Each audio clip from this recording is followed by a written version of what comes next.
Parang napipilitan para sabi pa niya. Para may pinagugugutan na hindi mo maintindihan, na parang hindi mo alam kung ano yung sasabihin mo. Kasi instant, tinanong ng ating Panginoon, sige nga, mahal mo ko ha. Mahal mo talaga ako ha. Mahal mo ko ha. Pakainin mo yung tupa ko. Eh si Pedro, sanay magpakain ng isda. Mas sanay po yan humuli ng isda.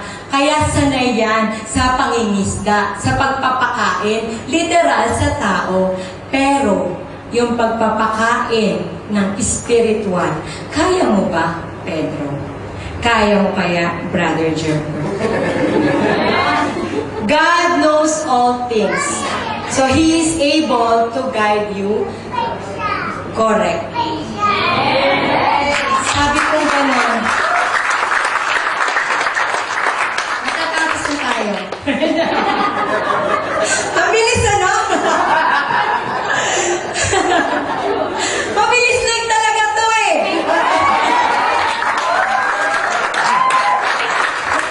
Mas matagal pa nga yung pagbibihis ko kaysa sa pagsasalita.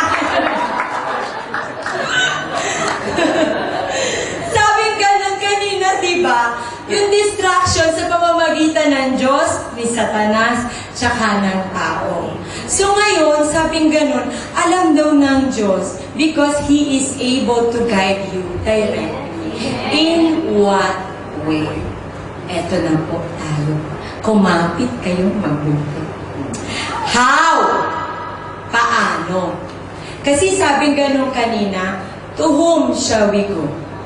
Sabing ganun. Saan kayo pupunta? Sino pala ang pupuntahan?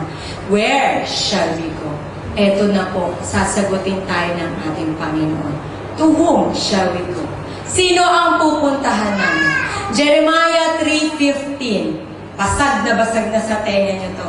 And I will give you lakasan po natin. Lakasan nyo pa. Apa? According to mine heart. Galing daw po sa puso ng Diyos, hindi mula sa puso ni Claudine Barreto. Which shall feed you with knowledge and understanding. Basahin niyo po mabuti ha, sabing ganon. I will give you pastors according to mine heart, which shall feed you with knowledge and understanding. Sinagot na po tayo. Sino ang pupuntahan niya? Sabing ganon, ang pastor. Bakit? Kasi galing sa puso yan. Ano ang pastor? Tao ba siya? Hayop ba siya? Bagay ba siya? O pangyayari?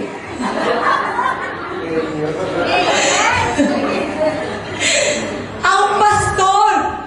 What is a pastor? Ito po, liliwanagin ko lang isa-isa sa inyo. Hindi ko po tinataas ang ating pastor o nasis. Pero nakita ko po sa kanya yung qualities talaga ng isang pastor. At yung heart ng pastor. Talagang galing sa kasi nararanasan ko ngayon. Kanina masaya sila sa taxi, naghaharo ko. Sabi ko, tumahimik kayo, na-stress ako.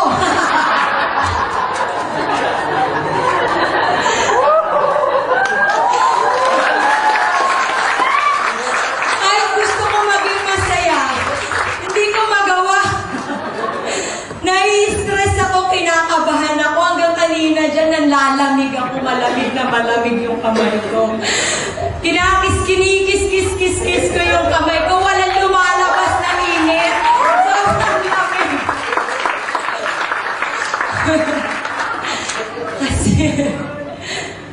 kasi ang Diyos, hindi nga, mapili nga.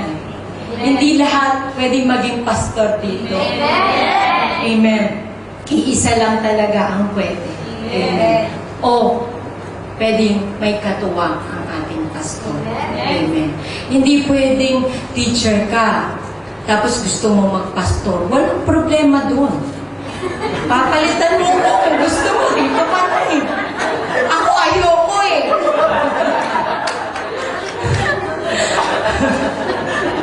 Yung mga gusto magpastor dyan, sabihin nyo lang sa akin. Yung mga gusto magpastora dyan, sabihin nyo lang po ako at nako, hindi po ako magdadalawang isip. Open arms! Ayan. Open arms ko kayo tatanggapin. At talagang kasi, ano ba ang pastor? Amen. Unang-una, sabi pong ganon, ang pastor daw, gift of God.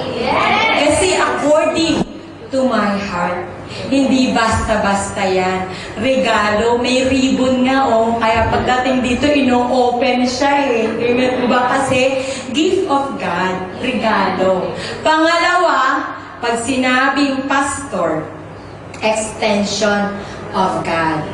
Because God is a spirit. Binasa na po natin kanina. Ang Panginoon daw ay nagsasalita. Kailangan magsalita sa pamamagitan ng Espiritu. He needs a visible appearance to lead His people.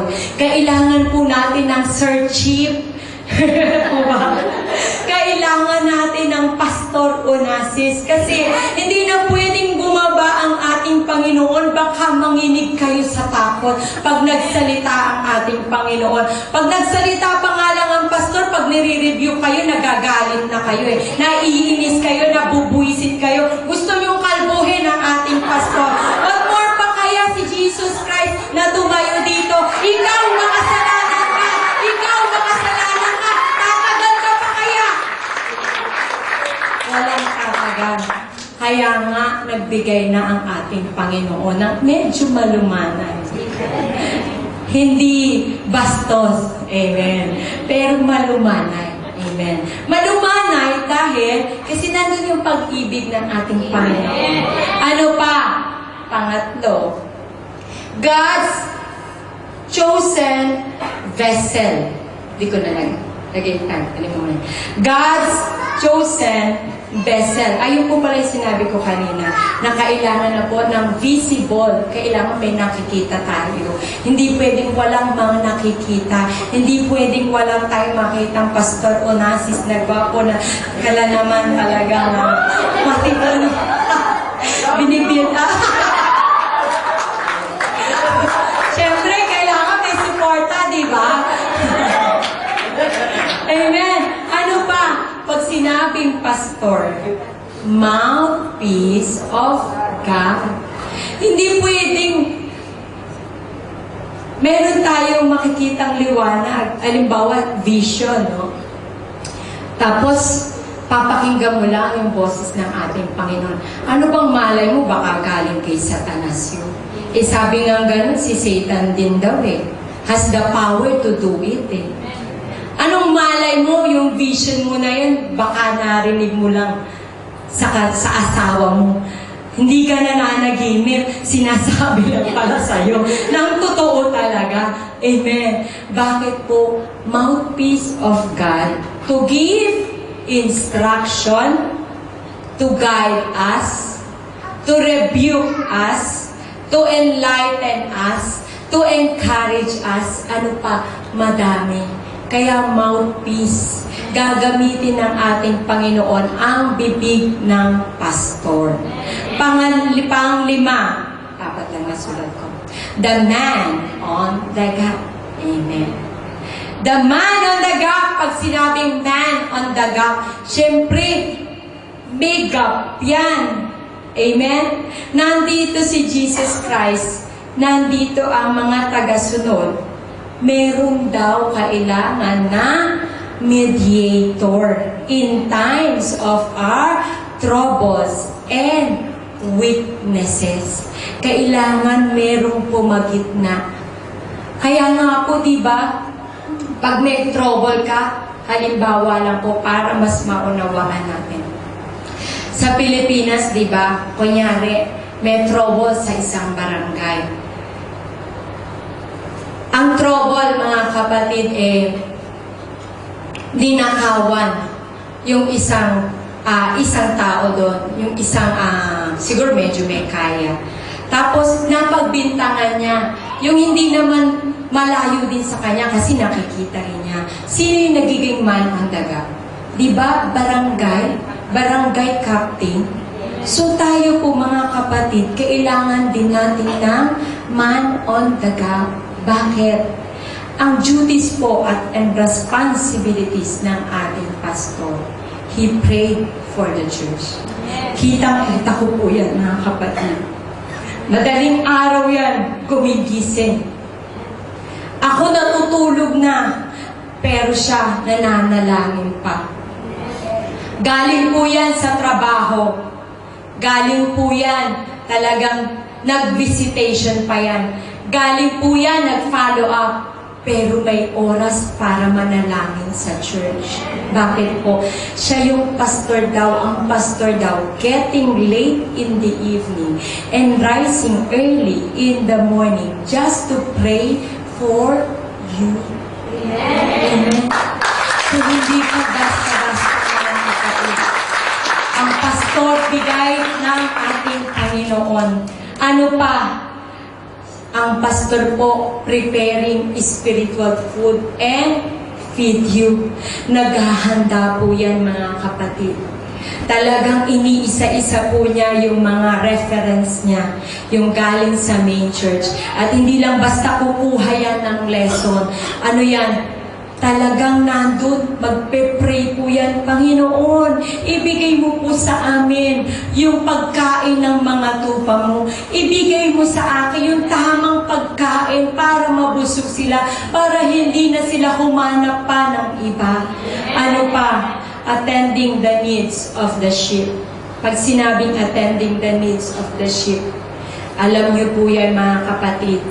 Kahit madaling araw, dati kahit buntis po, pumupunta po kami pag sinabing kailangan ipag-pray, ipag-pray po niya. Kahit pagod na, kahit galing sa trabaho, bumibisita pa rin sa mga kapatiran na may sakit. Praying for the sick, ano pa, counsels, trouble, souls, or brethren.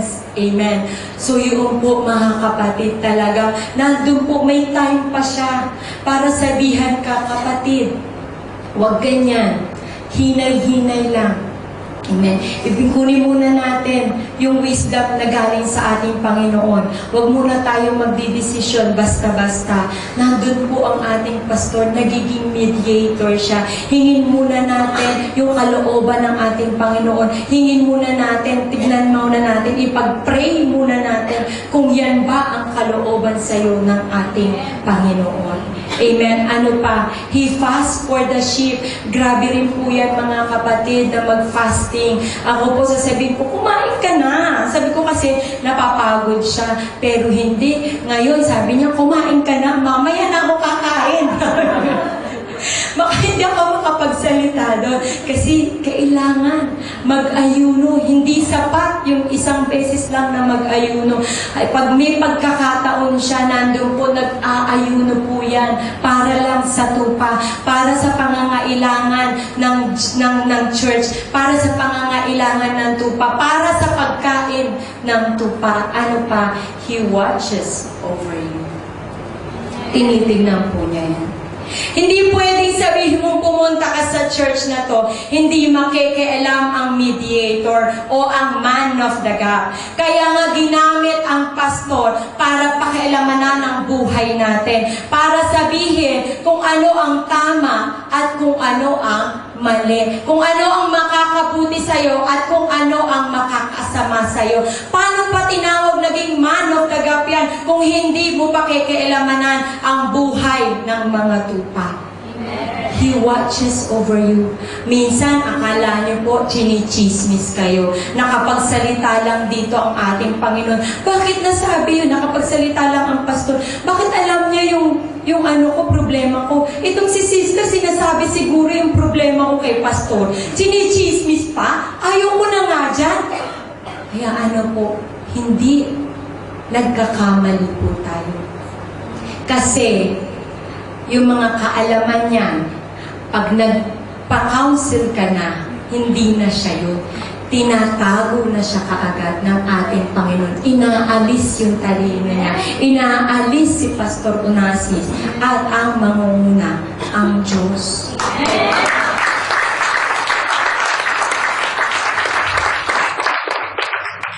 Bakit po sabing gano'n? To whom shall we go? Sino ba ang pupuntahan natin? Sinabi na, sinagot tayo. I will give you pastors. Sa pastor po kayo pumunta. Dahil siya po yung may kapasidad para paalalahanan ka.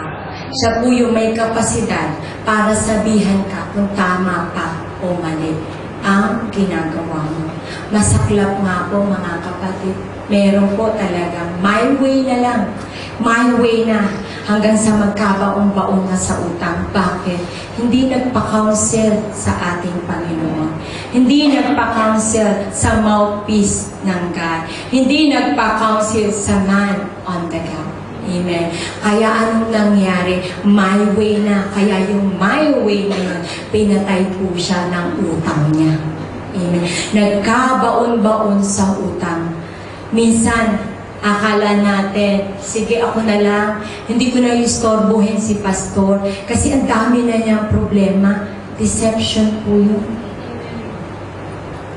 Kaya nga may nilagay ang Panginoon na pastor dahil sabing ganon, to counsel souls and brethren. Minsan sasabihin natin, ako na lang, hindi ko na istorbohin ng ating pastor. Kaya nga siya nilagay dyan dahil trabaho niya para istorbohin mo siya. At yun po mga kapatid, hindi po istorbo sa pastor yun. Malaking pribilehiyo pag nagagamit siya ng ating Panginoon. Bakit? Siya rin po natututo. Amen. Sige, palakpakan muna natin ating Panginoon. Palakpakan muna natin ating Panginoon. Purihin natin siya. Praise God! Praise God!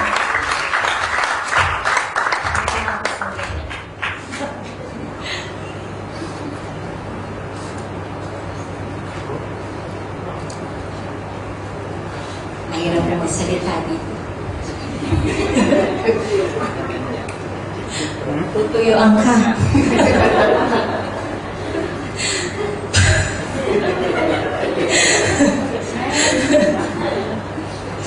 Mamaya po, may meeting pa kami.